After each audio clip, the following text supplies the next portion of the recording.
हरियाणा की हर अपडेट के लिए बेल आइकन दबाएं और सब्सक्राइब करें STV हरियाणा न्यूज। तरफ विपक्ष सवालों के साथ सदन में आया तो वहीं दूसरी तरफ सरकार भी पूरी तरह से सवालों का जवाब लेकर के तैयार थी।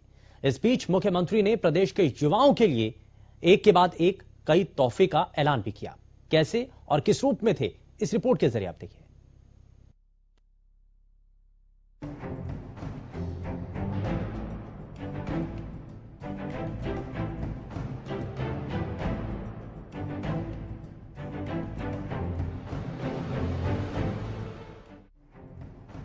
हरियाणा विधानसभा के मानसून सत्र का दूसरा चरण गुरुवार से शुरू हुआ। विधानसभा का यह सत्र 2 दिनों के लिए बुलाया गया। हालांकि विपक्ष लगातार मुद्दों को लेकर सत्र को बढ़ाने की मांग कर रहा है, जिस पर विधानसभा स्पीकर ने चर्चा की बात कही। विधानसभा के मानसून सत्र के दूसरे चरण का पहला दिन काफी गर्म रहा। सत्र की शुरुआत पूर्व राष्ट्रपति प्रणब मुखर्जी और केंद्रीय मंत्री रामविलास पासवान समेत उन सभी हस्तियों को श्रद्धांजलि अर्पित करके की गई, जिन्होंने दुनिया को अलविदा कह दिया। सत्र में सीएम ने बड़ा ऐलान करते हुए कहा कि जो युवा आर्थिक रूप से कमजोर हैं, उन्हें पुलिस भर्ती में 5 साल की छूट दी जाएगी। भारत सरकार ने आर्थिक रूप से कमजोर वर्गों के लिए नौकरियों में 10% का आरक्षण दिया था। उसी तर्ज पर हरियाणा सरकार ने भी 10% नौकरियों में आरक्षण दिया है जो आर्थिक रूप से कमजोर ऐसे वर्ग हैं। अभी तक चूंकि आयु सीमा में जो आर्थिक रूप से कमजोर लोग हैं, उनकी आयु सीमा में पुलिस भर्ती में कोई छूट नहीं थी, जैसे बाकी सबकी थी वैसी उसमें थी। लेकिन सुझाव बहुत से आए और मैं समझता हूं हमारे माननीय सदस्य के प्रश्न पूछने का भी शायद हेतु यही होगा। तो मैं आज घोषणा करता हूं कि होम डिपार्टमेंट की, पुलिस की इन भर्तियों में जो आर्थिक रूप से कमजोर हैं, उस वर्ग को 5 वर्ष की आयु में अतिरिक्त छूट दी जाएगी।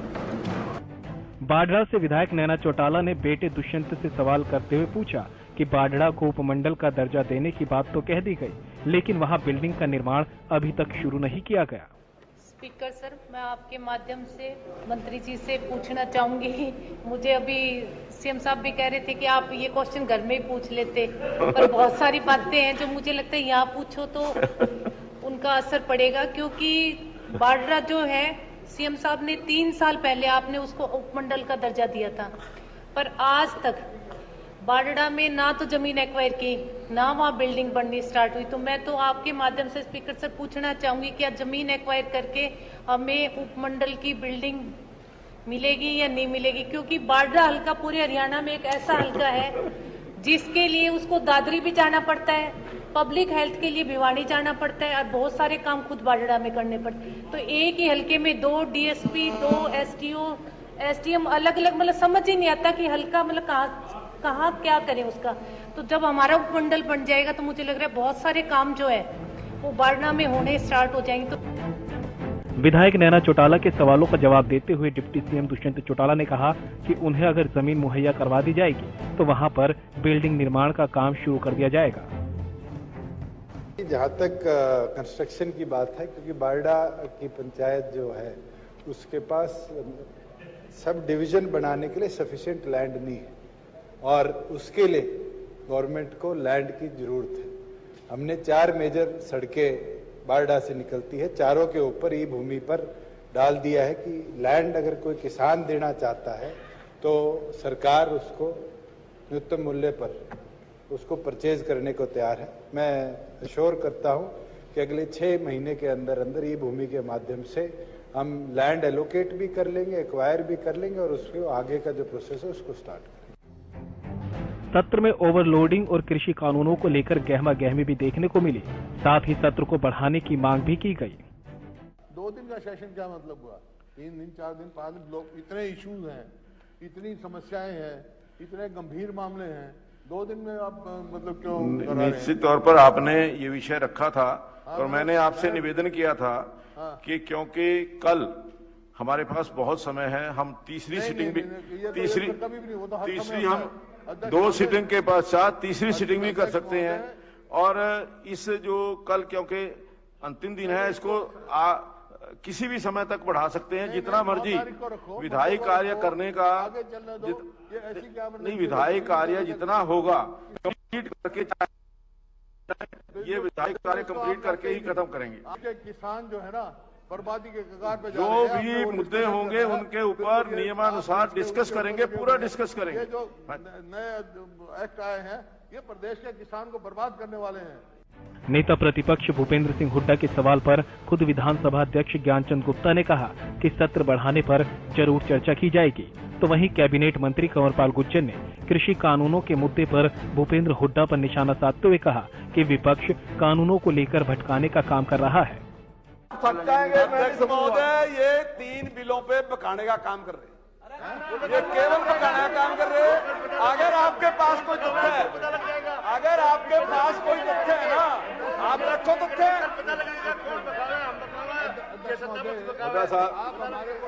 देखिए कोई तथ्य है ना तो रखो।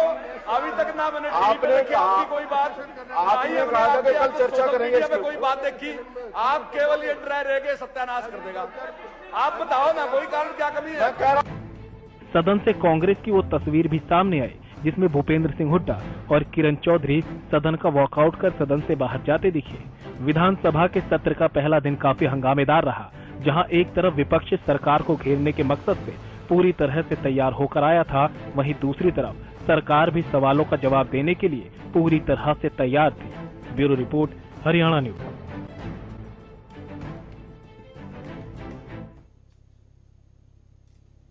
तो ये रिपोर्ट आपने देखी है और इस रिपोर्ट के जरिए बहुत कुछ अंदाजा आपको लग चुका होगा कि आज दिन भर किस रूप में गहमा गहमी देखने को मिली और क्या कदम सरकार के द्वारा उठाए गए हैं। लेकिन उन्हीं सभी चीजों को जरा और बारीकी से समझ लेते हैं। सभी खास मेहमान हमारे साथ कार्यक्रम में जुड़ चुके हैं, लेकिन जरा सबसे पहले आपको आज के खास मेहमानों से मिलवा देते हैं। राजनीतिक विश्लेषक योगेश कौशिक जी हमारे साथ कार्यक्रम में जुड़ चुके हैं। भारतीय जनता पार्टी से प्रवक्ता रेणु भाटिया जी हमारे साथ कार्यक्रम में है। कांग्रेस पार्टी से प्रवक्ता रंजिता मेहता जी हमारे साथ कार्यक्रम में है। जननायक जनता पार्टी से प्रवक्ता दलवीर धनखड़ जी हमारे साथ कार्यक्रम में है और इंडियन नेशनल लोकदल से प्रवक्ता सुप्रीत तंवर जी हमारे साथ कार्यक्रम में जुड़ चुके हैं। सभी का बहुत स्वागत है कार्यक्रम में। मैं जरा जल्दी से दलवीर धनखड़ जी, आप सरकार के द्वारा एक वादा किया गया था नौकरियों में आरक्षण का, उसको लेकर के हरियाणा न्यूज के इसी मंच के जरिए आपने भी भरोसा दिलाया था प्रदेश की जनता को कि जल्द से जल्द इस पर कदम उठाया जाएगा और आज वो दिन आ भी गया। आज सत्र के पूरे दिन की कार्रवाई को आप किस रूप में देख रहे हैं और कितनी बड़ी उपलब्धि आज इस सत्र के जरिए आप मान रहे हैं? शवेंदु जी, वैसे तो हम अगर पूरे सत्र की बात करें, सत्र के लिए बधाई के पात्र हैं विपक्षी दल और सरकार। पूरे दिन में काफी कार्रवाई हुई। मानसून सत्र का सेकंड पार्ट था ये, एक तरह से आपने पहले बताया भी, और सब ने अपना अपना सहयोग दिया। परंतु कांग्रेस में एक बीमारी है पहले से ही। तब कांग्रेस पावर में थी, तब कोई बाहर चला जाता था तो बड़ी हंसी का पात्र बनाती थी अपोजिशन को। आज खुद कांग्रेस जगह छोड़ के चली। एक तो आप समय बढ़वाने की मांग करते हो, फिर आप उठ के चले जाते हो। तो आप उठ के न जाए, अपनी बात रखे। आपकी बात सुनी जा रही है, कोई रोक नहीं रहा आपको। माननीय भूपेंद्र सिंह हुड्डा, किरण जी खूब बोल रहे हैं, बत्रा जी अपनी बात रख सकते हैं। रखने से क्या होता है, जो प्रदेश की जनता आजकल बड़ा अच्छा सिस्टम हो गया। लाइव आज हमारे हरियाणा चैनल पर आप देख रहे थे, आज के आपके चैनल पे सब कुछ हम वहीं बैठे बैठे घर बैठे बैठे आराम से उसको सबको देख रहे थे। और मैं तो प्रदेश की जनता को बधाई दूंगा जी इस बात की। आज सरकार ने 75% नौकरियों में आरक्षण, जो हमारे युवाओं के लिए हरियाणा में जितनी इंडस्ट्रियां लगेंगी उनमें नौकरियों के लिए। बेरोजगारी आज हरियाणा में सबसे ज्यादा है, मैं कहने में पीछे नहीं हटूंगा। बेरोजगारी हरियाणा में सबसे ज्यादा है। टैलेंट की कोई कमी नहीं हरियाणा में, चाहे किसी भी क्षेत्र में चले जाओ। तो बच्चों को हम तैयार करेंगे, सरकार की जिम्मेवारी बनती है। इस तरह की संस्थाएं खोली जाएं, इंडस्ट्रियों से कॉन्ट्रैक्ट किए जाएं, बच्चे भी हमारे तैयार हों। 75% नौकरियां मिलेंगी तो आप ये मान के चलो हमारा जीवन स्तर बढ़ेगा। लेकिन इस फॉर्मेट को क्या आपकी पार्टी के कुछ विधायक समझ रहे हैं, मान रहे हैं? क्योंकि नाराजगी तो उनकी तरफ से भी सदन के भीतर दिखाई गई थी। सर बिल्कुल आप ठीक कर रहे हैं। राम कुमार गौतम जी ने इस बिल का विरोध किया, बिल्कुल खुले शब्दों में किया। परंतु मैं तो आपको फिर बताना चाहता हूं, हमारे घोषणा पत्र में हाईलाइट करके ये मुद्दा सबसे ऊपर था। उस समय भी राम कुमार गौतम ने चुनाव लड़ा था, वो हमारे घोषणा पत्र का बड़ा हिस्सा था। मैं तो फिर कहता हूं, हम इस बात में न जाए किसने विरोध किया किसने नहीं किया। ये हरियाणा की भलाई के लिए पहला कदम है। आने वाले समय में जो मैं कह रहा हूं बेरोजगारी जो इस तरह से बढ़ती जा रही है हरियाणा में, उसमें आपको कमी होती नजर आएगी आने वाले समय में, और सरकार की जिम्मेवारी बनती है बच्चे किस तरह से ट्रेंड किए जाए और उनको कैसे एडजस्ट किया जाए और बाहर से कंपनियां लाई जाए, ये हमारी सरकार की जिम्मेवारी बनती है। ठीक है, इसी तरह से दूसरे मुद्दों में जो बहस हुई, बातें हुई, मैं कह रहा हूं विपक्ष को भी मैं बधाई देता हूं, विपक्ष ने भी अच्छा काम किया, अपने मुद्दे उठाए। सबसे अच्छी बात क्या है, आप मुद्दे उठाते हो, सरकार जवाब देती है और आपको सेटिस्फाई हो गए, तो अच्छी बात है, मैं तुमको बधाई देता हूं। ठीक है, जरा रंजीता जी से रिएक्शन ले लेते हैं, फिर उसके बाद मैं रेणु जी आपके पास भी आता हूं। रंजीता जी, जरा इस बात को बताइए कि विपक्ष जिन मुद्दों को उठाना चाह रहा था और जिस समय अवधि को बढ़ाने की मांग की जा रही थी, आप तो सदन से वॉकआउट करने लगे। रंजीता जी, देखिए, सबसे पहले तो मैं धनखड़ साहब की इस बात का जवाब देना चाहूंगी कि जो उन्होंने कहा कि कांग्रेस को बीमारी है उठ के जाने की, शायद इनको पता नहीं है कि लोहा ही लोहे को काटता है, जो कांग्रेस की जो बीमारी है वो भाजपा की इजाद की हुई बीमारियों को काटने का काम करती है। और दूसरी बात, जो ये बात कर रहे हैं नौकरियों में आरक्षण देने की, ये लॉलीपॉप किसी और को दे, लोगों को मूर्ख बनाना बंद कर दे। मैं आपको बताना चाहती हूँ कि हरियाणा के अंदर छोटी बड़ी इंडस्ट्रियां मिलाकर टोटल कुल 45,000 है। और आपको ये भी बताना चाहती हूँ कि कुछ समय पहले जब इस बारे में डिस्कशन हुई थी कि 75% आरक्षण दिया जाएगा, तो बाकायदा मीटिंग हुई थी सभी व्यापारियों की, इनके जो डिप्टी सीएम है उनके साथ। उसमें उन्होंने पहले ही कंडीशन लगा दी थी कि 50,000 से जो ऊपर की सैलरी वाले लोग होंगे, जो क्रीमी लेयर है, जो एक्चुअल सैलरी वाले होंगे, वो तो हम अपनी मर्जी से लगाएंगे। जो 50,000 से कम सैलरी वाले हैं, उसके अंदर भी अगर हमें उचित लेबर ना मिली और हमने आपको एफिडेविट बनाकर दे दिया कि ये लेबर हमारे काम की नहीं हो रही, रंजीता जी, आप ये कह रही हैं कि अपर लेवल पर जितनी भी पोस्टिंग होगी वो कंपनी अपने आधार पर करेगी। शुभेंदु जी, ये कहीं पर लिखित है? शुभेंदु जी, बता तो रही हूँ मैं। शुभेंदु जी, मैं आपको ये एग्जांपल बता रही हूँ। जैसे कि अगर एक डायमंड का व्यापारी है, एक कपड़े का व्यापारी है, उसको पता है कि उसको बहुत बेस्ट जो लेबर है वो सूरत से उपलब्ध हो सकती है। एक जो कहते हैं कंस्ट्रक्शन का व्यापारी है, उसको पता है कि मुझे सस्ती लेबर बिहार से मिल सकती है। एक आज टेक्निकल आदमी चाहता है, वो बेंगलोर से लोगों को उठाने की कोशिश करता है। इसी तरीके से किसी को इंजीनियर्स चाहिए तो वो तमिलनाडु की तरफ भागते हैं। तो मैं ये पूछना चाहती हूँ कि हर इंसान, हर व्यापारी अपने व्यापार में फायदा उठाने के लिए ये एफिडेविट सरकार को देगा कि मैं अपनी मर्जी से नहीं करूंगा, क्योंकि 150 जो एम्प्लॉय अगर मेरे पास हैं और मेरी क्वालिटी को पूरा नहीं कर रहे हैं, मुझे नुकसान हो रहा है, नहीं तो वो अपनी मर्जी से लगाएगा। तो ये आरक्षण तो है, तो क्या है? आप ये नहीं चाहती कि 75% आरक्षण हरियाणा के युवाओं को मिले? आप नहीं चाहते? सर इफ्स एंड्स बट्स क्यों लगाए जा रहे हैं? उसके अंदर क्लियर कट कर दीजिए कि 50,000 से कम सैलरी पर चाहे कोई भी इंडस्ट्री हो, कोई कंडीशंस अप्लाई नहीं होंगी। वो सिर्फ और सिर्फ हरियाणवियों का हक होगा, उस पर सिर्फ हरियाणा के लोग लगेंगे। हाँ, अगर इनको एक्सपर्ट चाहिए, इन्हीं लोगों को ट्रेन किया जाएगा जो हरियाणा में बॉर्न है, जो हरियाणा में पढ़े लिखे हैं, जिन्होंने हरियाणा में ट्रेनिंग की है। ठीक है, ये इफ्स एंड बट्स वाली एफिडेविट वाली बात क्यों है? ठीक है, जरा जल्दी से रिएक्शन ले लेता हूँ। ठीक है, आपने क्वेश्चन रेज किया है। दूसरी बात, जरा दूसरी बात मैं आपके सामने उठाना चाहती हूँ। ठीक है, दूसरी बात, मैं आता हूँ रंजीता जी, एक एक पॉइंट पर आराम से डिस्कशन करेंगे। दलबीर जी जल्दी से रिएक्शन इस पर, मैं उसके बाद जरा रंजीता जी मैं आपसे दोबारा से पूछूंगा। शुभेंदु जी, मैं अपनी बहन को बताना चाहूंगा 2-3 बातें इसमें। 75% का आरक्षण की जो बात की माननीय भूपेंद्र सिंह हुड्डा जी ने विधानसभा के सत्र के दौरान बताई। अभी हमारे टाइम में भी 2011 में हमने 75% का आरक्षण रखा था, परंतु हमने कानून नहीं बनाया, इसलिए कंपनी अपनी इच्छा से रख सकती थी। ठीक है बहन जी, अभी कानून बन गया है, ये आपकी सरकार भी चाहती थी पर आप लागू नहीं कर पाए इसके। हुड्डा साहब ने बताया कि HSI चाहते तो हम भी हैं, आप बीच में क्यों बोल रहे हैं बहन जी? आपके बीच में काम करना नहीं, चाहते तो हम भी आधार कार्ड को लागू करवाना चाहते थे, पर आपकी तरह उसके अंदर कीड़े डालने का काम नहीं करते। आप लोग दूध भी पीने को देते हैं और उसके अंदर नींदे भी डालते हैं कि ना तो वो पिया जाए और ना ही वो निकला जाए। तो वो जो है उनको भी आप उसके अंदर लाइए ना। अगर आप वाकई ही लोगों के बेरोजगारों की ठीक है रंजीता जी, ठीक है, जरा जवाब लेते हैं। मैं रेणु जी उसके बाद में आपके पास आता हूं। अगर वो एफिडेविट देंगे तो वो बाहर से भी लोग ला सकते हैं। ठीक है, मैं आपको बताना चाहूंगा इसमें 2 बातें। एक तो 50,000 रुपए का जो ऊपर एम्प्लॉइज है वो कंपनी किसी को भी रख सकती है, वो उनकी इच्छा है, हरियाणा का हो या हरियाणा के बाहर का हो। ठीक है, उससे कम नौकरी वाले 75% हम हरियाणा वासियों को रखेंगे। परंतु जो वो कह रही, मैं उनका जवाब देना चाहूंगा, वो ये कह रही हैं ऐसा सरकार ने प्रावधान क्यों नहीं दिया, क्यों दिया? हम ये कह रहे हैं जिस वैकेंसी के लिए अगर काबिल नहीं मिलते हैं तो डीसी साहब को एफिडेविट देके वो किसी और को रख सकते हैं। ऐसा दिया है। हम कंपनियां बंद कराने के लिए नहीं बैठे हैं, हम ये चाहते हैं हरियाणा वासियों को नौकरियां मिले और कंपनियां भी चले और इन्वेस्टमेंट भी हमारे यहाँ आए। और मैं आज मुख्यमंत्री जी ने एक बात और साफ कही, उन्होंने कही जीएसटी जब से लगाया है पूरे देश की कंपनियों का पैसा एक जगह जाता है फिर डिस्ट्रीब्यूट होता है। अब जीएसटी का बहुत बड़ी बात नहीं रही, अब नौकरियां हमारे प्रदेशवासियों को मिले, यहाँ तनख्वाहें आए, यहाँ का गुजारा बसर अच्छा हो, लोगों का जीवन स्तर उठे, इसलिए हम ये कानून लेके आए। दिल को बहलाने के लिए धनखड़ साहब ये ख्याल अच्छा है। ठीक है, ठीक है, जरा एक जवाब इस पर रेणु जी से जल्दी से ले लेता हूं। रेणु भाटिया जी, ये जो रंजीता जी कह रही हैं कितनी सत्यता आपको लग रही है और इसमें कहीं गुंजाइश आपको नजर आती है?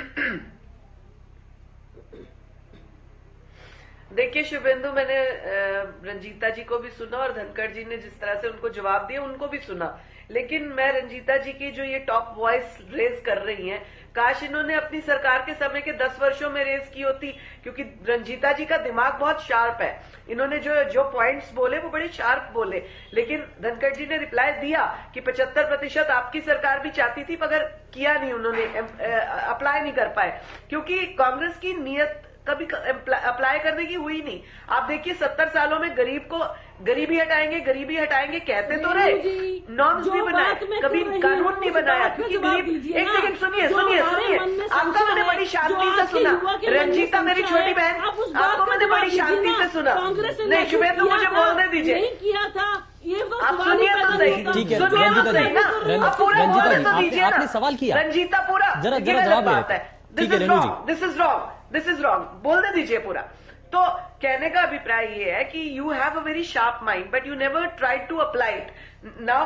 अब अगर हमारी सरकार ने अप्लाई करने का सोचा कि 50% को ऐसे अप्लाई करेंगे और कानून बनाया और जो 50,000 रुपए ऊपर से की बात है उसके ऊपर भी सरकार ने कहा, जैसे आप बोल रही हैं कि उनको यहीं पर एम्प्लॉय करते, यहीं पर सिखाते, यहीं पर ये करते, ये सब सरकार ने हमारी तय किया है। ये बात ये है कि आप सिर्फ बोलते हैं कि आपने कुछ नहीं, हमने तय किया, हमने कानून बनाया कि यहीं के एम्प्लॉयज यहीं पर काम करें। अगर मेरे में एबिलिटी है, मैं अच्छी इंजीनियर, सुनिए रंजीता, सुनिए मेरी बात, अगर मैं एक अच्छी इंजीनियर हूं, मेरे में अच्छी एबिलिटी है, तो मेरी इंडस्ट्री मुझे ही लेगी, वो बाहर से तब लाएगी जब उसको लगेगा।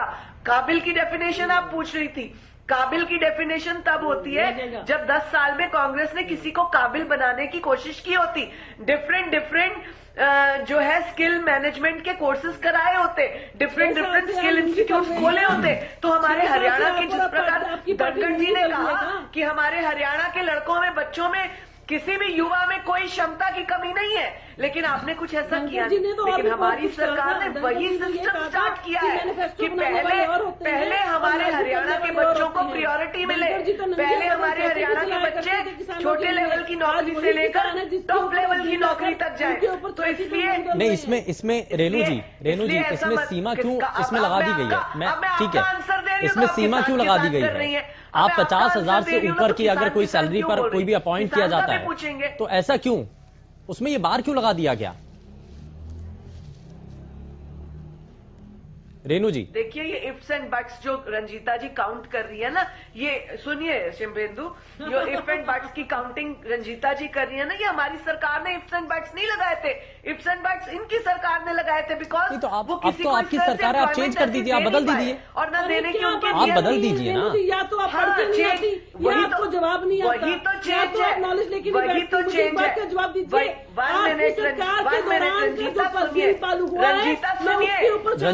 रंजीता जी जरा सुन लीजिए। मुझे आपसे थोड़ी सीखना है, मुझे आपसे थोड़ी सीखना है रंजीता, क्या कैसी बातें कर रही हो? मुझे आपसे सीखना है, कौन पढ़ के आता कौन नहीं आता, आपको ही नहीं पता 50 क्या उसके अंदर इफ्स एंड बट्स हैं, हर चीज के अंदर आप लोग कमाल कर दिया। ताकि जनता जनार्दन परेशान हो। आप हुड्डा जी की कानून कहती है, ठीक है, जैसे हुड्डा जी पार्टी को आंसर देना होता है, जैसे ही विपक्ष को आंसर देना ठीक है, जरा ठीक है रंजीता जी और रेणु भाटिया जी, ठीक है जरा इस पर थोड़ा सा आगे बढ़ते हैं। सुखबीर तंवर जी, आईएनएलडी का इस पर स्टैंड क्या है? कांग्रेस पार्टी ये कह रही है कि इसमें कुछ चीजें हैं जो कि बदलने लायक हैं। आपको लगता है इसमें कुछ गुंजाइश है, कहीं कुछ खामी है? इन्होंने अपना स्टाइल बना ठीक है रेणु जी, मैं जवाब लेता हूँ वापस आपसे। विधानसभा ठीक है, ताकि आंसर ना देना पड़े। सुखबीर तंवर जी, प्रिपेयर होके आपके नेता नहीं आते हैं, क्योंकि उन्होंने ऐसे कांड किए होते हैं। सुखबीर तंवर जी सुन पा रहे हैं होते हैं जिनका उनके पास रिप्लाई नहीं होता, तो क्वेश्चन करते ही बात रेणु जी, करते हैं। ठीक है। अरे कांडों की बात ना ही कीजिए रेणु जी, कांडों की बात होगी तो बड़े कांड खुल जाएंगे यहाँ पे। नहीं ठीक है रंजीता जी, ये इस तरीके से नहीं। हाँ ठीक है सुखबीर तंवर जी, तो अगर उन्होंने जवाब दिया तो मुझे काउंटर करने का मौका दे शुभेंदु। हाँ बिल्कुल, मैं आपको मौका दूंगा। ये कह रहे हैं बाकी वक्ता भी है रंजीता जी, मैं एक एक करके सबसे रिएक्शन लेता हूँ। इसको लागू किया हुआ था। मैं वापस आऊंगा आपके पास, एक मिनट जरा आप धैर्य रखिए, बाकी वक्ता भी हैं। उसके अंदर लूप होल छोड़कर मजदूर बनने के लिए बोलना है तो फिर मैं हट जाता हूँ। सुखबीर तंवर जी, हेलो जी बात रखिए। अगर इन माननीय बहनजियों को ही बोलना है, अरे सर आपको मौका दिया है ना, आप अपनी बात रखिए। हाँ देखिए, जिस प्रकार से अभी वार्ता चल रही थी, जो यहाँ प्राइवेट उसमें आरक्षण की बात चल रही थी, मैं कहता हूँ कि अगर आने वाले 1 साल में इस बिल, ये जो कानून बनाया है, इसके माध्यम से हरियाणा प्रदेश में बेरोजगारी समाप्त हो जाती है, तो निसंदेह हम इसका स्वागत करेंगे। लेकिन मैं साथ ही साथ पूछना ये भी चाहता हूँ, क्या 10 साल के कांग्रेस के शासन में और 6 साल का जो भारतीय जनता पार्टी, उसके बाद 1 साल का इस 6 में जो भारतीय जनता पार्टी, जननायक जनता पार्टी का शासनकाल रहा, इसमें एनसीआर में इन सरकारों ने क्या हमारे युवाओं को तकनीकी रूप से शिक्षित करने के लिए कोई संस्थान खोले? निसंदेह नहीं खोले। ये बेफिजूल की बात सारे कर रहे हैं। हरियाणा प्रदेश के युवाओं को जब इन्होंने तकनीकी रूप से शिक्षित ही नहीं किया, तो किस प्रकार के आरक्षण का फायदा उस प्रकार से होने वाला नहीं है। कृपया बीच में ना बोले, कृपया बीच में ना बोले। इसके अलावा जिस प्रकार का आज हरियाणा विधानसभा का सेशन रहा और जिसमें 32 शहरों में 30,000 से ज्यादा, अकेले गुड़गांव में 1199 अवैध रजिस्ट्रियां हुई। आप मुद्दे से मत भटकाओ। आज हरियाणा प्रदेश की जनता जानना ये चाहती है कि किस प्रकार का भ्रष्टाचार किस तरह से हो रहा है। 32 शहरों में 30,000 से ज्यादा रजिस्ट्रियां अवैध हुई हैं और सरकार कहती है कि अवैध रजिस्ट्रियां नहीं हुई, जबकि सरकार मानती है कि 1555 रजिस्ट्रियों में धारा 7A के तहत डीटीसी से एनओसी नहीं ली गई और अनेक राजस्व अधिकारियों के खिलाफ कार्रवाई हुई, उनके खिलाफ केस दर्ज हुए। ठीक है, इस पर जरा जल्दी से रिएक्शन ले लेता हूं मैं रेणु जी से। ठीक है सर। नहीं आप शुभेंदु जी मुझे मौका दें। आपकी ऑडियो सही तरीके से नहीं पहुंच पा रही है सर। आप हरियाणा प्रदेश की जनता का आवाज की दबाने का प्रयास ना करें। आज इस प्रकार सर मौका आपको बुलाया इसलिए कि आप अपनी बात रखें। विधानसभा में दबाई जा रही है। कृपया करके हरियाणा की जनता ये सुनना चाहती है कि किस प्रकार के भ्रष्टाचार इस देश और प्रदेश में भारतीय जनता पार्टी और प्रदेश में जननायक जनता पार्टी की सरकार कर रही है। जिस प्रकार से रजिस्ट्रियों में घोटाला हुआ है, जिस प्रकार से थानों से शराब चोरी हुई है। जवाब तो ले लीजिए सर, जवाब तो ले लीजिए। सदन में भी तो सवाल पूछते तो जवाब लेने के लिए तो पूछते हैं ना। बात का बात से जवाब दे। रेणु जी। शुभेंदु, मेरे भाई को शायद या तो जानकारी नहीं या जानबूझकर ऐसा प्रश्न करना चाहते हैं, क्योंकि इनको इस चीज में क्या मिलना है मुझे नहीं आइडिया लग रहा। लेकिन रजिस्ट्रियों की जहां इन्होंने बात कही, तो ये जितने कुछ केसेस इस तरह के आए थे उनके खिलाफ कार्रवाई हुई। जिन्होंने इस तरह की गलत कोई रजिस्ट्री के लिए बात की थी उनके खिलाफ कार्रवाई हुई। लेकिन पता नहीं कहां से कौन सी रजिस्ट्रियों की बात करते हैं, क्योंकि सरकार ने बिल्कुल जो है जीरो टॉलरेंस के ऊपर काम करने का प्रयास किया। आपकी सरकार संख्या बता रही है, आप संख्या को माने, संख्या बताएं आप। शुभेंदु बोलने का मौका दे प्लीज। रेणु जी जवाब दे दीजिए पूरा। बस हो गया उसका। मुझे इनकी बात सुनाई नहीं दी, क्या बोला इन्होंने? रेणु जी संख्या पूछ रहे हैं वो, सुखबीर तंवर जी संख्या पूछ रहे हैं। चलिए मैं जरा आगे बढ़ता तो ये हूँ। अपनी मनगढ़ंत खुद ही बता रहे हैं। हाँ, और एक भी रजिस्ट्री ऐसी बताए जो बिना कानून के हुई हो, कोई रजिस्ट्री बिना कानून के नहीं हुई। जो रजिस्ट्रियां होंगी कानून के साथ होंगी और बिना कानून के कोई रजिस्ट्री नहीं होगी। जीरो टॉलरेंस है, इसीलिए ट्रांसपेरेंसी से काम हो रहा है। इसी बात का आप लोगों को शायद दर्द है। ठीक है, कि पहले जो ब्रोकर्स थे, रंजिता जी वापस मैं आपसे रिएक्शन लूंगा। रंजिता जी ठीक है, ठीक है। रेणु जी एक मिनट, ठीक है। सुबीर तंवर जी, योगेश जी, इस पर क्या नजर आ रहा है? ये सत्र के अंदर जो नौकरियों में आरक्षण को लेकर के जो कदम, रजिस्ट्रियों को लेकर के जो सवाल बार बार विपक्ष उठा रहा है और खास करके एनएलडीज पर जो है सरकार को खेलने की कोशिश कर रही है, इस सब के बीच में क्या नजर आ रहा है? देखिए ऐसा है, ये जो बातचीत जो मैंने सारी सबकी सुनी है, इसमें मैं दो बातें करूंगा। पहली तो जॉब की, ये 75% का जो भी इन्होंने किया है, मैं इसको जो है रेस्पेक्ट करता हूँ। ये ऐसा होना चाहिए क्योंकि ऐसा बहुत स्टेट्स में होता है जहां पे भी नए काम शुरू होते हैं। लेकिन सबसे बड़ी बात है कि एक कहावत है, सूत ना कपास जुलाहों में लट्ठम लट्ठा। जॉब है कहाँ? जॉब आपने क्रिएट कितने किए हैं इन 6 सालों में? मैं ये मान लेता हूं, जो लोग बात कहते हैं कि एक्स ने बर्बाद कर दिया या एक्स ने कुछ नहीं किया। मारुति किसके समय में आई? एस्कॉर्ट्स किसके समय में आई? हीरो होंडा किसके समय में आई? ये जितनी इंडस्ट्रीज लगी है किसके समय में आई? ठीक है। और उसके उलट आज के दिन प्राइवेटाइजेशन होता जा रहा है। रेलवे जॉब कहां से देंगे आप? रेलवे बिक रही है। मैं नेशनल लेवल पे नहीं जाता, मैं स्टेट लेवल पे ही रहता हूं। स्टेट लेवल में आप लोगों ने अपने सरकारी जो डिपार्टमेंट्स हैं वहां पे लोगों को प्राइवेट रखना शुरू कर दिया है। जो जहां पे परमानेंट होते थे, मतलब एक मैं ये कहूं कि जैसे बहुत ही छोटे काम के लिए पीएन है या फाइल उठा के इधर से उधर लेके जाते थे वो लोग, या झाड़ू लगाने वाले, साफ सफाई वाले कर्मचारी, सारे के सारे तो प्राइवेटाइज कर दिए हैं। आपने कॉन्ट्रैक्टर के हाथ में छोड़ दिया है। इसको क्या ये जॉब कहेंगे कि कॉन्ट्रैक्टर के थ्रू आके आप जॉब कर लो? नंबर 1। नंबर 2 पार्ट बोलता हूं मैं। सैलरी की डेफिनेशन क्या है? जो ये कह रहे हैं कि 50,000 की सैलरी वालों को हम लेंगे या नहीं लेंगे, वो जो बातचीत चल रही है उसकी डेफिनेशन क्या है? सैलरी के 2, 3, 4 पार्ट होते हैं और सरकारी में तो सैलरी किसे कहते हैं? वो सैलरी कहते हैं जो बेसिक होती है। बेसिक के बाद डीए XYZ अगर हम जोड़ते हैं तो वो लाख से ऊपर चली जाती है।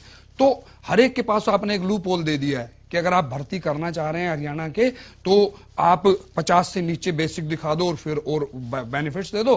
मतलब टोटल जो अमाउंट होती है पेड टू समवन वो अलग होती है, कंसोलिडेटेड तो नहीं होती है। तो ये कंसोलिडेटेड है क्या है वो नहीं बताएंगे। अब मैं बात करता हूं इंडस्ट्रीज की। हरियाणा का जो हाल है बुरा हाल, मतलब हरियाणा के तौर पे मैं इसको मैं दिल से चाहता हूं और ये होगा, मतलब आज नहीं कल हो जाएगा, लेकिन इतना इजी इतना जल्दी नहीं होगा। जैसे एक बड़ी इंडस्ट्री है मारुति के अंदर कॉन्ट्रैक्टर के लोग कहीं ज्यादा हैं और जो परमानेंट लोग हैं वो बहुत कम हैं। और मैं अभी लेबर लॉ की बात करता हूं। लेबर लॉ को अभी बीजेपी की सरकार जो है वो बदलने जा रही है, बदल रही है बार बार। उनके पीछे ये है कि जो इंडस्ट्रियलिस्ट चाहते हैं उस हिसाब से वो लेबर लॉ बन रहे हैं। अब क्या है कि लेबर लॉ ये कहता है कि जो भी कोई परमानेंट अगर जॉब है तो उस परमानेंट जॉब में आपको परमानेंट ही आदमी रखना पड़ेगा। लेकिन ऐसा नहीं है। परमानेंट जॉब पे ऑनलाइन जहां पे डेली का काम है, हर रोज का काम हो रहा है और साल भर वो चलेगा, पूरी जिंदगी चलेगा, वहां पे भी कॉन्ट्रैक्टर के थ्रू और टेम्परेरी लेबर। यानी कि आप ये कहना चाह रहे हैं कि नौकरियां तो है नहीं, नई सृजित कहां हो रही है? हाँ, नहीं, मैं वही तो जानना चाह रहा हूँ। Yes exactly. तो अब जो इसके अलावा अब हम आते हैं जो वो तंवर साहब बोल रहे हैं, उनकी बात 100/100 ठीक है। वो जो देखो विपक्ष का काम है वो तो करेंगे ना, विपक्ष का काम है वो बातें उठाएं। विपक्ष के अलावा हम लोगों का भी काम ये है कि जो अच्छा काम कर रही है सरकार हम उसको वेलकम करते हैं। शायद जो विपक्ष होता है वो ना करे, हम उनको, मैं कह रहा हूं जैसे 75% वाला मुझे बहुत अच्छा लगा, मैं इसकी रेस्पेक्ट करता हूं, ठीक है। पर अगर जॉब ही नहीं है तो आप देंगे कहां से? लड़की की बात पे रहे हैं आप। ठीक है। एक छोटे से ब्रेक के लिए हमें यहाँ रुकना होगा, लेकिन ब्रेक के उस पर रंजिता जी शुरुआत आपसे करूंगा। और जरा ब्रेक पर जाने से पहले आज दिया तो उसके अंदर उन्होंने कहा कि ऐसा कोई घोटाला हुआ ही नहीं, विदाउट एनओसी रजिस्ट्रियां हुई नहीं। मैं अभी रेणु भाटिया जी डेट पूछ रहे थे, मैं इनको बता देती हूँ। 24 अप्रैल से लेकर 30 जून के अंदर, जब कोरोना काल के अंदर सब लोग अपने घरों में लॉक थे, उस समय 1200 ऐसी रजिस्ट्रियां हुई जो विदाउट एनओसी हुई हैं। ये घोटाला नहीं तो क्या है? और आपके खुद के स्वयं मुख्यमंत्री इस बात को स्वीकार करते हैं और आपके डिप्टी सीएम उसको अस्वीकार करते हैं। तो तो ये बता दीजिए कि हाथी के दांत खाने की और दिखाने की और क्यों हैं? और बार बार आप इस चीज को एक्सेप्ट करने के लिए तैयार नहीं है कि किसानों के लिए जो 3 काले कानून आप लेके आए हैं, जिसके ऊपर हमने आज स्पेशल रिक्वेस्ट की थी कि हमें अलाउ किया जाए कल इसको प्रस्ताव लेकर आने के लिए, आपके सीएम साहब ने साफ मना कर दिया। पिछली बार शॉर्ट नोटिस पे जो था खत्म करना पड़ा सेशन, क्योंकि कोरोना आ गया था। उसके बाद ये पहला सेशन है उसके बाद जो हो रहा है, और इसके अंदर आप विपक्ष की आवाज को सुनना नहीं चाहते। आप उसके अंदर प्रस्ताव को लेके आने दीजिए। अगर हम मेजोरिटी में नहीं होंगे तो वह प्रस्ताव नहीं पास होगा। पर आप उस चीज को लेके नहीं आना चाहते क्योंकि आपकी किसान विरोधी सरकार है। हम ये चाहते हैं कि चौथा कानून लेके आइए, एमएसपी पे लेकर आइए कि एमएसपी से कम अगर कोई बेचेगा तो दंडनीय अपराध होगा। आप उस चीज को भी मानने के लिए तैयार नहीं है। तो आप क्या चाहते हैं? किसानों को आपने खत्म कर दिया, युवाओं को आपने खत्म कर दिया, महिलाओं के ऊपर हर रोज अत्याचार और बलात्कार हो रहे हैं, तो कैसी सरकार है ये? ठीक है, एक एक करके जरा जवाब ले लेते हैं। दलबीर जी, सबसे पहले आप जरा रजिस्ट्री मामले को लेकर के जिस तरीके से सवाल पूछे जा रहे हैं, जरा उस पर जवाब दे दीजिए। बिल्कुल शुभेंदु जी, बहन ने शायद टीवी नहीं देखा, चौधरी अभय सिंह चौटाला जी ने बहुत बड़ा सवाल किया था। सरकार की तरफ से दुष्यंत चौटाला जी ने जवाब दिया। कोरोना काल के टाइम में 7A की रजिस्ट्रियां 26 तरह के रजिस्ट्रेशन होते हैं जो रिकॉर्ड में है, लगभग 27,000 रजिस्ट्रियों की जो बात हो रही थी, वहां बिल्कुल खोल के जवाब दिया। 26 तरह के रजिस्ट्रेशन माननीय उप मुख्यमंत्री ने गिरवाने का काम किया। उन्होंने कहा जो गड़बड़ हुई है वो 7A के अंदर हुई है, जो एग्रीकल्चर जमीन को बिना एनओसी के जो रजिस्ट्रियां कर दी। उन्होंने सबसे बड़ा उदाहरण दिया सोना का, डिप्टी सीएम साहब ने दिया। बहन जी को पता नहीं कैसे नहीं सुनने में आया। सोना में तहसीलदार, नायब तहसीलदार, गुड़गांव के नायब तहसीलदार 7 दिन पहले एक तहसीलदार एक नायब तहसीलदार और सस्पेंड कर दिया, एफआईआर करा दी उनकी।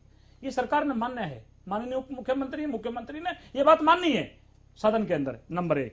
अब मैं कड़वी बात थोड़ी कांग्रेस के लिए याद दिलाऊंगा।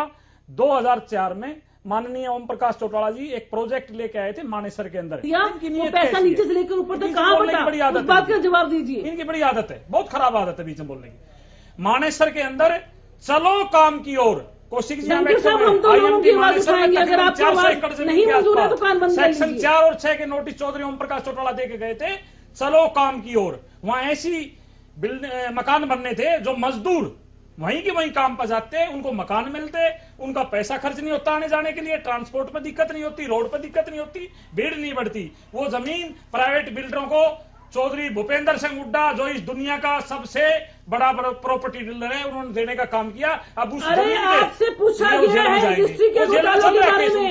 374 एकड़ जमीन जो उन्होंने बिल्डरों को दे दी, वो जेल में जाएंगे। अभी उनके ऊपर केस चल रहे हैं। बहन जी सुनने का काम करो प्लीज। आप बीच में क्यों बोलते हो? मैं एक बात, मैं तारीख बता रहा हूँ, जमीन बता रहा हूँ, प्रोजेक्ट का नाम बता रहा हूँ। मानसी शराब घोटाला, चलो काम की ओर, ऐसा घोटाला। प्रोजेक्ट था। मुझे एक बात का जवाब दीजिए, धान घोटाला, नौकरियां भी मिलती, रहने का मकान घोटाले करते आ रहे हैं। इन्हें लोग मेरे भाई सुखबीर तंवर जी, नॉर्मल बिल्ली जो है हज के लिए चल जा रही है। मैं आपसे पूछना चाहती हूँ कि आप किसी चीज को मानने के लिए आज तैयार नहीं है। आपके मुख्यमंत्री जी स्वयं स्वीकार करते हैं, सब कुछ जानते हैं, कोई नहीं जानता, डालते हैं। आप बोलने नहीं दोगे बहन जी, कैसे बात बनेगी? बोलने नहीं दो कम से कम हमें। मैं दूसरा जो हमारे भाई इनेलो के सुखबीर तंवर जी ने बात की, बिल्कुल ठीक कही। मैं तो कह रहा हूं बार बार, शकील हम नहीं दे पाए। पिछले कितने सालों से कांग्रेस ने इस देश और दुनिया में, मैं कहूं पूरे प्रदेश में और देश में एक ही बात रखी, गरीबी हटाओ, गरीबी हटाओ। गरीबी कभी नहीं हटा पाए। गरीबी बढ़ाने का इन्होंने काम किया, ना कोई इस तरह के प्रोजेक्ट लेके जो युवाओं को रोजगार देने का काम करे, शिक्षा देने का काम करे। आपने तो गरीबों को बेरोजगारी बढ़ाते रहे। अब सरकार ने वायदा किया प्रदेश की जनता को, हम आपको ट्रेंड भी करेंगे, नौकरियां भी देंगे। ट्रेंड कहाँ करेंगे? अच्छी फैक्ट्रियां हैं। मैं आपको सुखबीर तंवर जी बताना चाहूंगा, हीरो कंपनी के साथ पिछले 1 महीने पहले ही सरकार ने एक एग्रीमेंट किया है, वहां से ट्रेनिंग शुरू हो गई। ऐसे और कंपनियों से। ठीक है रेणु जी, स्किल डेवलपमेंट को लेकर के अब सवाल है। जिस तरीके से बात ये चल रही थी कि 50,000 से ऊपर की अगर सैलरी होगी तो उसका अधिकार क्या होगा, कंपनी के पास ही होगा। तो ऐसे में हमें अपने हरियाणा के युवाओं को स्किल डेवलप करना पड़ेगा उनका, और उनको आगे बढ़ाने के लिए हमें काम करने पड़ेंगे। साथ ही साथ यहां पर एक सवाल योगेश कौशिक जी ने यह भी उठाया था कि जब नौकरियां नई सृजित हो नहीं रही हैं तो ये आरक्षण देने का फायदा कैसे? रेणु जी देखिए शुभेंदु, ये बार बार शुभेंदु मेरी आवाज आ रही है? जी जी बिल्कुल, बताइए। बताइए रेणु जी। बार बार एक ये सवाल उठता है कि जब स्किल नहीं तो नौकरियां, बार बार ये सवाल उठता है कि जब स्किल नहीं तो नौकरियां कैसी। आपको ध्यान हो 2014 में जब पहली बार हमारी सरकार बनी माननीय मोदी जी के नेतृत्व में, सबसे पहले उन्होंने एक नई मिनिस्ट्री को डेवलप किया, वो थी स्किल मिनिस्ट्री। और उन्होंने उसके तहत यही बात रखी थी कि हर प्रदेश का नागरिक, हर प्रदेश का बच्चा बच्ची जो ग्रेजुएशन कर लेते हैं, मास्टर्स कर लेते हैं, या 12वीं पढ़ते हैं या 10वीं पढ़ते हैं, उनको विभिन्न विभिन्न कार्यों के लिए स्किल उनका डेवलप किया जाए। जिस भी कैटेगरी में क्वालिफिकेशन वाइज वो लोग पढ़ते हैं, या स्टेट वाइज या एरिया वाइज, उस बेल्ट में उन लोगों को उस तरह की स्किल डेवलपमेंट दी जाए ताकि वो स्थानीय जाकर जॉब कर सके। जैसा अभी धनखड़ जी ने कहा कि मानेसर में जो अपना घर जो है आओ चले काम की ओर के तहत घर बनने थे, इसी प्रकार मेरा देश मेरा गांव मेरा क्षेत्र में स्किल डेवलपमेंट के प्रोजेक्ट शुरू किए गए और देश में अन्य स्थानों पर यह स्टार्ट किया गया। वही स्कीम हरियाणा भी लागू करता है। वही स्कीम हरियाणा में भी है कि जो जिस कैटेगरी में फॉल करता है, जिसको जिस सब्जेक्ट में इंटरेस्ट है, जिस तरह की स्किल इंडस्ट्री में वो जाना चाहता है, उस चीज का वो प्रशिक्षण ले। तो इससे अधिक और क्या चाहते हैं? मतलब 4 वर्षों में 5 वर्षों में यदि एक युवा ग्रेजुएशन करके निकलता है, उसके बाद उसको 3-4 वर्ष चाहिए स्किल डेवलपमेंट के लिए। कैसे आप एक्सपेक्ट कर सकते हैं कि 6 वर्षों में स्किल मिनिस्ट्री बनी है, उसमें फिर युवा आ जाए और उसमें वो डेवलपमेंट भी हो जाए? आपको 3 वर्ष 4 वर्ष ग्रेजुएशन के लिए जैसे देते हैं, स्किल डेवलपमेंट के लिए भी तो देंगे। जब हमारी सरकार ने यही सोचा, पता नहीं रंजीता जी कौन से युग से आती हैं, या आज वो एक्सेप्ट नहीं करना चाहती कि गरीब को गरीब इन्होंने रखा, कोई स्किल नहीं दिया, किसी को पढ़ाने का आगे कोई कार्य ऐसा नहीं किया ताकि वो पढ़। चलिए ठीक है, यानी कि आप कह रहे हैं कि स्किल डेवलपमेंट के जरिए ठीक है बैठ जाना, इससे नहीं होता है। ठीक है योगेश जी, मैं उसके बाद मैं आता हूं सुखबीर जी, आपके पास आऊंगा। मैं बताता हूं, जिस मैडम जिसका जिक्र कर रही हैं, आइडिया में कोई कमी नहीं है उसमें, आइडिया बहुत खूबसूरत था वो। उस आइडिया के तहत क्या था कि हम आप लोगों को डेवलप करेंगे, स्किल डेवलपमेंट जो मैडम बात कर रही हैं, और उसके तहत फिर जहां उनको जॉब या सेल्फ एम्प्लॉयड दोनों उनमें थी बात, लेकिन उनको स्किल डेवलपमेंट के लिए कॉन्ट्रैक्ट दिए गए लोगों को, और उन लोगों से ये बात की गई कि आप इतने लोग अगर डेवलप करते हो तो पर हेड आपको इतना पैसा मिलेगा। ठीक है, तो उसकी स्किल डेवलप करने के लिए एक प्राइवेट आदमी को पैसे दिए गए। ठीक है, और वो डेवलप किए गए। वो डेवलप करने के बाद कितनों को जॉब मिला, कितनों को नहीं मिला, इन्होंने आंकड़े तो दिए, लेकिन वो आंकड़ों में ये भी आंकड़े आए कि जहां के एड्रेस दिए हुए थे कई लोगों ने कि हम यहां स्किल डेवलपमेंट का ये प्रोग्राम चला रहे हैं, वहां पे वो ऑफिस ही नहीं मिले। वो बहुत बड़ा स्कैम है, उसका पता जो है लग नहीं पाया ना, उसका शोर हुआ। अब मैं कुछ और बात करता हूं, मुझे बहुत अच्छी लगती हैं जब ये बातें करते हैं कोई नेता जॉब की और इनकी, तो मुझे बहुत खुशी होती है कि हाँ नेता इस बारे में सोचने लगे हैं। पर नेता ना हेडलाइन गेन करने के लिए बात करते हैं। ये प्रॉब्लम क्यों आ रही है इसको समझने की कोई कोशिश नहीं करता और उस पर कोई एक्शन भी नहीं लेता।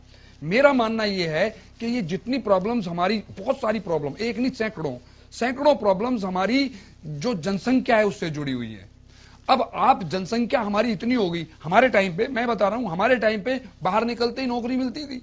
कॉलेज में हमारे इंटरव्यू लेने के लिए आए थे तो नौकरी मिलती थी। अदरवाइज जो हम बात कर रहे थे ब्रेक पे कि हमारे नाम रजिस्टर होते थे, जो अब ये शुरू करेंगे बीजेपी को ये करना पड़ेगा। ठीक है, जिसको मिल गया जॉब वो अपना बता देता था, अदरवाइज बेरोजगारी भत्ते का भी प्रावधान ये शायद करेंगे तो वो होता था।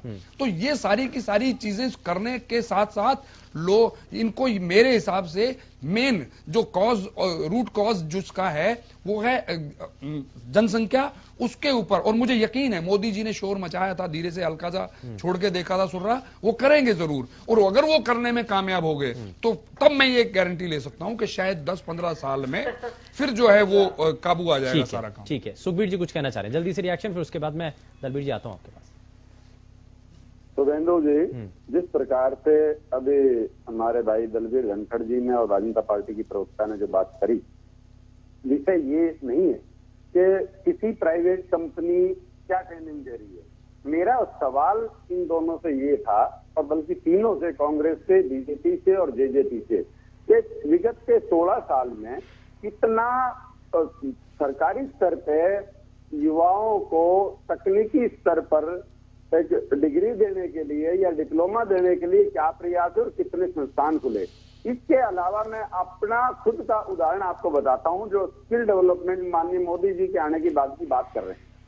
एक कोर्स में मैंने स्वयं दाखिला लिया, कोर्स था ऑर्गेनिक फार्मिंग, और वो 1.5 महीने का समय बर्बाद हो गया। और उसके बाद जब आखिरी दिन जब पेपर होना था, मैं डिटेल में सब कुछ बता सकता हूं आपको, और वो सारे के सारे प्रतिभागी भी आपके सामने प्रस्तुत कर सकता हूं। जब आखिरी दिन पेपर हुआ, उसमें ये बताया गया कि ये ऑर्गेनिक फार्मिंग का नहीं था, ये तो फ्लोरिकल्चर का था। इस प्रकार की जो स्किल डेवलपमेंट की बात है, ये बात है। स्किल डेवलपमेंट के नाम पे सिर्फ और सिर्फ फंड साइकिल चलने के अलावा कोई काम नहीं हुआ। माने मोदी जी ने और मोदी जी की सरकार ने गलत फॉर्म तो नहीं भर दिया था। अपने लोगों को फायदा पहुंचाने के लिए इस प्रकार का काम किया। बिल्कुल, आज आप बिल्कुल ठीक कह रहे हो। क्या है, आज मैं भी यही कहने वाली थी। कितने प्रतिशत लोगों को स्किल डेवलपमेंट के बाद जो इनका तथाकथित आंकड़ा है, कितने लोगों को रोजगार स्किल डेवलपमेंट के बाद मिला? निसंदेह बहुत संख्या ना के बराबर। चलिए ठीक है, प्रचार बंद कर, ठीक है। अगर आपकी बात ठीक है सर, ठीक है, चलिए ठीक है, इस पर जरा जवाब ले लेते हैं। 2 करोड़ रुपए, 2 करोड़ रोजगार प्रति वर्ष कहाँ है 15 लाख रुपए? निसंदेह ये सब बर्बाद करने पे तुले हैं। आज तो एक और बात इन्होंने करी है। अतीत में किसानों को लूटा, किसानों के खिलाफ इन्होंने बिल पेश किया, वो सारी भी बात है। आज तो एक और, अगर आपने सबने पढ़ा हो, फौज की भी पेंशन को इन्होंने घटाने का ये बिल लाने जा रहे हैं, कानून बनाने जा रहे हैं। इनके लिए कोई सजा नहीं। निसंदेह ये पूंजीपतियों के पोषक हैं और किसान और दूसरे सभी वर्गों के शोषक लोग हैं। निसंदेह इनको सत्ता से बाहर जाना पड़ेगा। चलिए ठीक है, जरा जल्दी से रेणु जी जवाब दे दीजिए, उसके बाद मैं जाता हूँ। शुभेंदु, मैं इसका उत्तर दूं? हाँ, जल्दी से। देखिए, मेरे भाई को मुझे नहीं पता कौन से आंकड़े ये गिनना चाहते हैं, क्योंकि ये जितने भी बेहतर कार्य होंगे उनको कभी अप्रिशिएट नहीं करेंगे। आज ही मुख्यमंत्री जी ने जो कमजोर वर्ग के युवाओं के लिए कहा, उनके लिए कहा, स्पेशल होम डिपार्टमेंट को इंस्ट्रक्शंस दिए कि जो लोग कमजोर वर्ग से हैं उनको 5 वर्ष की और छूट है। मतलब कितना एक्सपेक्ट करना चाहते हैं आप? कमजोर वर्ग को और बेहतर छूट देने, फिर भी आप कहते हैं गरीबी, बेरोजगारी। यही सिस्टम से जो सरकार चलाने के लिए यही सिस्टम तो होता है कि टाइम टू टाइम किस वर्ग को, किस युवा पीढ़ी को किस तरह का जॉब देना है। आप बार बार स्किल की बात करते हैं। शुभेंदु, मैं आपकी बात से बिल्कुल सहमत हूँ। इन्होंने फॉर्म नहीं पढ़ा होगा ठीक से। बागवानी के फॉर्म में फ्लोरिकल्चर भर के आ गई है, फ्लोरिकल्चर के फॉर्म में भर के आ गए होंगे दूसरा फॉर्म। बिल्कुल ठीक बात है, क्योंकि स्किल मिनिस्ट्री ने फ्लोरिकल्चर, बागवानी, इनका मत्स्य पालन, बहुत सारी चीजों के लिए स्किल। रंजिता जी भी बार बार इस बात को उठा रही थी रेणु जी, कि आपने अभी तक कितने लोगों को, कितने युवाओं को आपने स्किल डेवलपमेंट के तहत उनको नौकरियां मिली हैं, या कितने ऐसे बच्चे हैं जो आगे बढ़ पाए हैं उससे, और कितना और समय चाहिए? लाखों लोगों को। आप जब एड में स्किल मिनिस्ट्री की एड नहीं देखते हैं क्या? ये स्किल मिनिस्ट्री की एड नहीं देखते, उसमें लाखों लोगों ने एक्सेप्ट किया कि हमने फला कॉलेज से, फला इंस्ट्रक्शन से, फला इंस्टीट्यूट से ये कोर्स किया और आज मैं अपना व्यापार करता हूँ। 50 लोगों ने 50 बार इंटरव्यू दिया। आप देखते नहीं है क्या स्किल मिनिस्ट्री की? क्या आप डाटा नहीं देखते हैं? प्रत्येक चलिए ठीक है, ठीक है, जरा डाटा आता रहा है ठीक है कि कौन से स्किल में कितने लोगों ने ज्वाइन किया। ठीक है, मैं जरा रंजिता जी से भी एक रिएक्शन लेता हूं। रंजिता जी, थोड़ा सा आगे बढ़ जाते हैं। आज के सत्र की इस कार्रवाई को आप किस तरीके से देख रहे हैं? कुछ और चीजें ऐड होनी चाहिए थी? आपको लगता है कि आज के समय में कुछ ऐसी मांग जो हरियाणा प्रदेश की जनता की तरफ से उठाई जा रही है, जो कि सदन के भीतर उठनी चाहिए थी? आपको और क्या लग रहा है इसके अलावा? देखिए, सबसे इम्पोर्टेंट चीज जो थी वो किसानों के बिल को लेकर थी, क्योंकि पूरे किसान जो हैं, न केवल इस प्रदेश के, पूरे देश के किसान आज भी सड़कों पर बैठे हैं, पर सरकार उसके ऊपर एक भी शब्द सुनना नहीं चाहती और एक भी डिस्कशन करना नहीं चाहती। और मैं आपको बहुत इनकी कार्यशाला के बारे में बताती हूँ। अभी बड़ौदा का उपचुनाव होना था, उससे पहले आपको याद होगा कि जींद का उपचुनाव हुआ था, तब इन्होंने ग्रुप डी की नौकरियां निकाली। तब इन्होंने ये कहा कि 3000 नौकरियां लगाएंगे भाई, 2000 अकेली जो है वो जींद की और बाकी 1000 पूरे हरियाणा में बंटवाएंगे। यही काम इन्होंने बड़ौदा के चुनाव से पहले किया कि जो 23,000 वैकेंसीज इन्होंने निकालने की बात की कि भाई 13,000 वैकेंसीज अकेले बड़ौदा के लोगों को दे देंगे और बाकी 10,000 पूरे हरियाणा में बांट देंगे। ये हर बार सरकार जब जब चुनाव आती है ऐसे लॉलीपॉप देती है और उसके बाद आप देखिए 14 अक्टूबर को ये नौकरियां जो है लास्ट डेट थी निकलनी थी, इनको निकालनी थी, पर इन्होंने 6 महीने से पहले उसको एक्सटेंड कराया, उससे पहले 6 महीने एक्सटेंड कराया। तो आप समझ सकते हैं कि सरकार की सिर्फ मंशा लोगों को लॉलीपॉप देके वोटें बटोरने की है, पर इनके कोई भी लॉलीपॉप काम नहीं आएंगे। बड़ौदा का चुनाव तो ये हारने जा रहे हैं, पर जब तक जो किसान है आज पेट और पीठ एक करके हमारा पेट भरता है, वो बार बार इस एमएसपी को लेकर संशय में है। यानी कि कहते हैं किसानों के विषय पर से कम आप नहीं चर्चा की मांग कर रहे हैं। एक लाइन का कानून बनाने के लिए कौन सा इनके मुंह में पान डाला गया है? क्यों मुख्यमंत्री जी किसानों की बात नहीं सुन रहे? क्यों अपनी हठधर्मता पे ऊपर आए हुए हैं? एक लाइन का कानून बनाकर वो किसानों को सुरक्षित बेईमानी का पान जो आपने रसा था उसको बंद किया, जो बेईमानी का पान आपने रसीला बनाया था किसानों की जमीनें सस्ते दामों में वाड्रा साहब को देने के लिए, उस पान से बंद किया मुंह, उस पान से, उस रसीले पान से जो वाड्रा को सस्ते दामों पर जमीनें दी, उस पान से जो मानेसर की गरीबों की लेबर की जमीनें आपके हुड्डा जी ने बेच खाई। इसमें एक चीज तो ये है, ठीक है, मैं जरा बलबीर जी आपसे जवाब ले रहा हूँ। आखिर जब विपक्ष ये चाहता है कि किसानों के मुद्दे पर चर्चा हो तो क्यों नहीं होनी चाहिए? ठीक है रेणु जी और रंजीता जी, ठीक है रंजीता जी, ठीक है, आपका सवाल आगे बढ़ गया है, उसी पर ही ठीक है। मैं सुखबीर जी आता हूँ आपके पास। बलबीर जी। सर शुभेंदु जी, आज विधानसभा में कुछ बातें हुई हैं, वो अगर हम ध्यान दें तो देखना। मानसून सत्र जो फर्स्ट आया था उसमें किसानों वाले जो बिल थे ये कानून नहीं बने थे। आज सुबह ही विधानसभा के स्पीकर ने साफ शब्दों में कह दिया ये केंद्र की बात है, कानून बन चुके हैं, अभी इन पर हम बात करें तो अच्छा नहीं लगेगा। उस समय कानून नहीं बने थे। बलराज कुंडू जी ने क्वेश्चन दिया था, पहले मेरा क्वेश्चन उस टाइम था, मैं इस पर चर्चा करना चाहूंगा, तो माननीय स्पीकर ने ये कह दिया। बात बड़ौदा की हमारी बहन कर रही है, बड़ौदा में बहन शैलजा जी को स्टेज से धक्के मार दिए थे, वो बात भी कभी कभी कांग्रेस के मेरे साथी अगर कर लें तो अच्छा रहेगा। कर लिया तो बड़ौदा का चुनाव हो चुका है, बड़ौदा का बात ना करिए। जो बीच में बोल रहे हैं, बोलते बीच में बंद हो गए थे, बीच में बोलना अच्छी तरह सुनते थे, अपने नंबर पर बोलते थे। आप सुजीत कौर जी फिर बोल रहे बीच में, भैया आप तो कम से कम बीच में न बोलो, बहन जी तो हमारी मान नहीं रही। जहां तक आप मेरे को बार बार कहो, बार बार कहते हैं, आज विधानसभा में बहुत सारे फैसले लिए गए, बहुत सारे सवालों के जवाब आए। जिस तरह से कांग्रेस ने या विपक्ष ने किसी ने भी सवाल पूछा, सरकार ने हाथों हाथ जवाब दिया है। ये बात की तारीफ भी करनी चाहिए।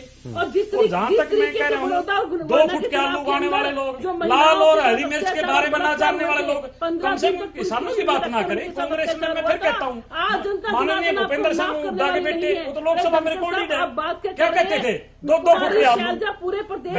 हमारे राष्ट्रीय अध्यक्ष श्रीमती कांग्रेस की सोनिया गांधी जी क्या कह रही थी, अब लाल मिर्च उगाई है, हरी उगाते हो जब महंगी मिलती है। तो ठीक है, ये बात इस तरह की किसानों के मामले में कानून के बारे में बताऊंगा आपने। मेरे भाई मैं आपको बताना चाहूंगा सुखबीर जी, आप तो दक्षिण हरियाणा से आते हैं और आपके फरुखनगर बहुत नजदीक है, एक बार जाइए ना, बाजरा किस तरह से बढ़िया से खरीदा जा रहा है, 2150 रुपए खरीदा जा रहा है, पेमेंट आ रही है। और बाकी फसलें तो हरियाणा में तो इतिहास है हिंदुस्तान का, हरियाणा जितनी फसलें और इतनी जल्दी पेमेंट हिंदुस्तान के किसी भी प्रदेश में नहीं आ रही। तो सरकार कोशिश कर रही है कोरोना टाइम में 2000 मंडियां बना के रबी की फसल भी इसी तरह खरीद के इनको पैसा देने का काम किया। अब गन्ने का भी आपको बता दिया गया है, 15 नवंबर से गन्ने की पिराई हो जाएगी, मिलें खोल दी जाएगी, पिराई हो जाएगी, टाइम पर पैसा मिलेगा, पूरा पेमेंट है, पंजाब से ज्यादा के हिंदुस्तान से सबसे ज्यादा। रिएक्शन ले लेता हूँ मैं योगी जी। ये जो किसान का मामला है, सुखबीर जी आता हूँ, सुखबीर जी किसान वाले मामले में मुझे मतलब ये ठीक नहीं लग रहा कि ये जिक्र ही हो रहा है। उसके पीछे 2 रीजन है। देखिए, सेंटर ने एक बिल पास किया, वो मतलब जबरदस्ती किया या वाकई कानून के तहत किया, राज्यसभा में जो ध्वनि मत से हुआ वो श्योर हो चुका, ठीक है। वहां तक बात खत्म हो गई। अब क्या है कि मैं कांग्रेस की मैडम को ये बताना चाह रहा हूं, इनको बिल्कुल एकदम दिमाग में स्पष्ट होना चाहिए कि बीजेपी का स्टैंड बिल्कुल क्लियर है। वो जवाब क्यों देगी? बीजेपी का स्टैंड क्लियर है कि जो हमने कर दिया ये ठीक है। तो आप उस पर एजिटेशन कर रहे हैं, आपका स्टैंड क्लियर है, तो उस पर जवाब कोई क्यों दे? तो आप जब आपने फैसला कर लिया हम रोड पे उतरेंगे, आप रोड पे उतर गए हो। उन्होंने फैसला कर लिया हम इसको स्टैंड को जो भी हमने लिया है इसके साथ हैं हम, तो उसके साथ हैं। तो उस बात को खत्म कर देना चाहिए। आप क्योंकि आप अलग अलग राह पे चल दिए ना। उसके अलावा लेकिन जो और चीजें हैं जो शुरू में भाई धनखड़ ने कही थी वो मुझे बड़ी अच्छी लगी कि अगर मान लो आपको सत्र बढ़ाने के लिए आप कह रहे हो जी 6 दिन और बढ़ा दो, मैं कह रहा हूं 6 दिन नहीं बढ़ा रहे, आपको 2 घंटे मिल रहे हैं, 6 घंटे मिल रहे हैं, कम से कम उसमें पूरा पार्टिसिपेट करो। आपके पास पूरा टाइम है, आपको बोलना चाहिए, जनता के पास सवाल जाने चाहिए। वो मतलब आपके पास जो समय है उसको तो आप ले नहीं रहे हो और आप उससे ज्यादा और चाहते हो, तो वो बात तो कुछ जमती सी नहीं है ना। इसका मतलब आपके पीछे कोई पॉलिटिकल एजेंडा आप कह रहे हो जो हमारी सुन नहीं रहा, आप बोल ही नहीं रहे हो, सुनेगा कौन? आप रोड पे तो बोल रहे हो और वहां विधानसभा में बोल नहीं रहे हो, तो फिर आपका मकसद कुछ और है और आपका मकसद वही है तो आप जनता के बीच में बोलते रहो, जनता का फैसला हो ही जाएगा। क्योंकि बड़ौदा के चुनाव में जो मैंने सुना था वो इन्होंने बिल्कुल क्लियर कट कहा है कि ये जनता का मैंडेट बता देगा कि हम जो बिल लेके आए हैं वो ठीक है या नहीं है। तो बीजेपी का स्टैंड क्लियर है, तो उनको आने न दो, उसके बाद इनका स्टैंड अगर बदलता है तो वो बदलते हुए स्टैंड को देख लेंगे। ठीक है सुखबीर जी, जरा जल्दी से रिएक्शन, कुछ कहना चाह रहे हैं जल्दी से। जिस प्रकार से धनखड़ साहब ने बात करी, 20 मिनट की कैद के बावजूद भी आज अनेक अखबारों में जिस प्रकार की बात है कि 1 महीने से बाजरा की भुगतान नहीं हुआ, निसंदेह सरकार की विफलता है। 20 मिनट की कैद के बावजूद भी भुगतान नहीं हुआ, जो वाई बिटोरने का प्रयास कर रही है। इसके अलावा मैं कहना ये चाहता हूं, दर्द बढ़ता गया जूझू दवा की। आज हरियाणा विधानसभा में 3 प्राइवेट बिल चौधरी अभय सिंह चौटाला जी ने रखे थे, उन पे अभी तक सुनवाई नहीं हुई है। विधानसभा का आपने सत्र के दौरान भी बात देखी होगी। इसके अलावा जिस प्रकार से कोरोना काल में रजिस्ट्री और दूसरी अनियमितता और दूसरे भ्रष्टाचार तो जो हुए सो हुए, उनकी तो चर्चा हो चुकी है। इसके अलावा पूरे प्रदेश में जो शिशु मृत्यु दर है, जिस प्रकार से रोहतक में 377, नूह में 97, फरीदाबाद में 79, हिसार में 76 और करनाल में 64, निसंदेह सरकार हमारे बच्चों को बचाने में विफल रही है। निसंदेह आज वक्त है, हम कोई किसी वजह से दूसरी बात नहीं करना चाहते। आज सरकार की जिम्मेदारी है किसान को, मजदूर को, कामगार को, युवा को, महिला को सुरक्षा, ये सारे के सारी सरकार की जिम्मेदारी है। और विगत के 6 साल में और विगत के 1 साल में भाजपा जननायक जनता पार्टी अपने कर्तव्यों से विमुख रही है। रंजीता जी, कल के लिए क्या तैयारी है? देखिए, कल के लिए पूरी तैयारी है। हम जिस बात को लेकर आए हैं, हमारी जो विपक्ष की लीडर पहले रही हैं किरण चौधरी जी, उन्होंने आज नो कॉलिंग अटेंशन मोशन को दिया था, जिसको उन्होंने सिरे से नकार दिया।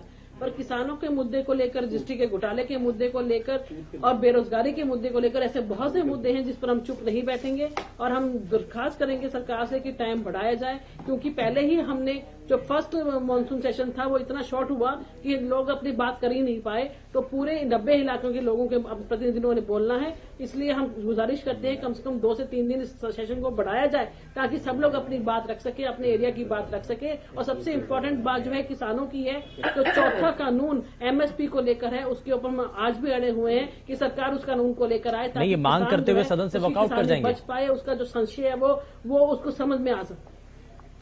ये मांग करते हुए सदन से वॉकआउट कर जाएंगे रंजीता जी? बिल्कुल वॉकआउट नहीं करेंगे। क्यों वॉकआउट कर जाएंगे? आज भी आप देखिए कि जिस तरीके से स्पीकर साहब बार बार एक ही बात पर अड़े हुए थे और वो जो मुख्यमंत्री जी बार बीच में बोल रहे थे, हम उस चीज को लेकर अपनी बात को मनवा के हटेंगे। बिकॉज ये 1 या 2 इंसान की बात नहीं है, ये यहाँ के किसानों की बात है, उनकी किसानी की बात है जो कि 70% पॉपुलेशन में है। उनकी आवाज को हम दबने या मरने नहीं देंगे जब तक सरकार अपना हट नहीं करेगी। और हम तब तक कल के लिए तो विपक्ष की पूरी तैयारी है। जरा जल्दी से जवाब, बहुत जल्दी से रेणु जी।